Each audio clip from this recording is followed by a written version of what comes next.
Assalamualaikum warahmatullahi wabarakatuh. Video kali ini saya akan membahas tentang analisis kalender pendidikan. Bersama saya, Rima Aulia Ramadan dari Pendidikan Matematika Reguler Semester 4 Universitas Muhammadiyah Cirebon.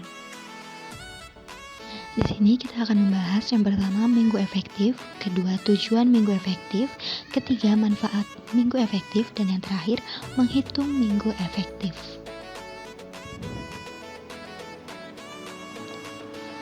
Yang pertama, kita akan membahas minggu efektif. Apa sih minggu efektif itu?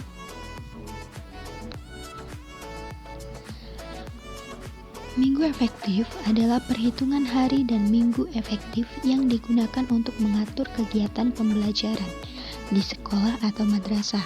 Menghitung minggu efektif merupakan salah satu langkah awal dalam menyusun dan pembuatan administrasi pembelajaran bagi guru.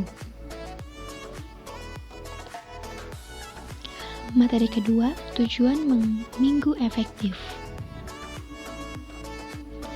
Tujuan menghitung minggu efektif adalah kita bisa menyusun dan merencanakan program pembelajaran kita sebagai guru di kelas selama 1 tahun pelajaran. Yang ketiga, manfaat minggu efektif. Manfaat dari menghitung dan menyusun minggu efektif adalah untuk mengetahui hari dan minggu yang efektif dan tidak efektif untuk kegiatan pembelajaran. Yang kedua, pedoman bagi para pendidik dan pengajar untuk membagi dan mengatur alokasi waktu kegiatan pembelajaran. Ketiga, sebagai bahan acuan untuk membuat perangkat pembelajaran seperti Prota dan Prosem. Keempat, memudahkan bagi para pendidik dan pengajar dalam membuat dan menyusun RPP. Dan kelima, meningkatkan efektivitas belajar. Materi keempat, yaitu cara menghitung minggu efektif.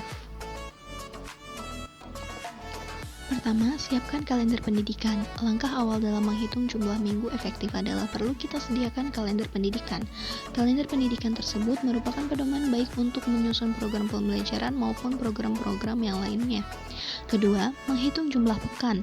Langkah yang kedua ini kita menghitung jumlah seluruh pekan dalam 1 bulan, dimulai dari bulan Juli sampai bulan Desember. Kemudian kita hitung lagi jumlah seluruh pekan dalam bulan Januari sampai dengan bulan Juni.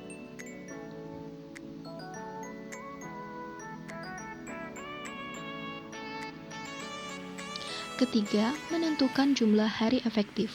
Perlu diperhatikan dalam menentukan jumlah hari efektif dalam 1 pekan.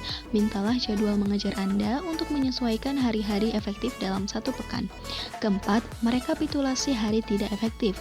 Selanjutnya kita menghitung dan membuat rekapitulasi jumlah hari libur dan tanggal merah, serta hari ketika ada kegiatan sekolah yang tidak masuk kelas, misalkan MOS atau pasca PAS. Kenapa kita menghitung dan merekapitulasi hari libur, tanggal merah, dan kegiatan-kegiatan tidak tatap muka di kelas? Alasannya adalah sebagai pengurang dari jumlah minggu efektif.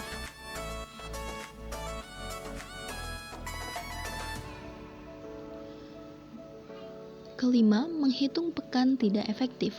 Langkah ini kita menghitung pekan yang tidak aktif. Caranya, jika dalam 1 pekan itu ada 4 hari tidak masuk kelas, maka dianggap tidak efektif. Dan jika jumlah hari dalam 1 pekan itu berjumlah 3 hari atau kurang, maka dianggap minggu tidak efektif. Hitunglah per pekan, kemudian rekap per bulan. Keenam, menghitung jumlah minggu efektif. Setelah kita mendapatkan pekan tidak efektif, selanjutnya kita menghitung jumlah minggu efektif. Caranya adalah jumlah pekan dalam 1 semester dikurangi jumlah minggu tidak efektif sama dengan jumlah pekan efektif dalam 1 semester.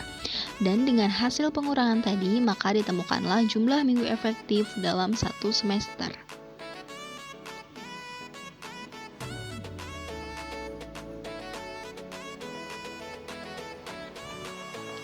Ketujuh, menghitung jumlah jam alokasi pembelajaran.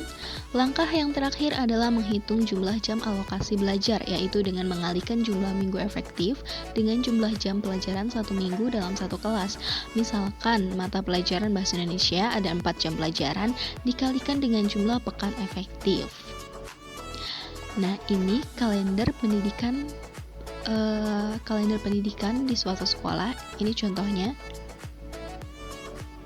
Terima kasih sudah menonton, semoga bermanfaat.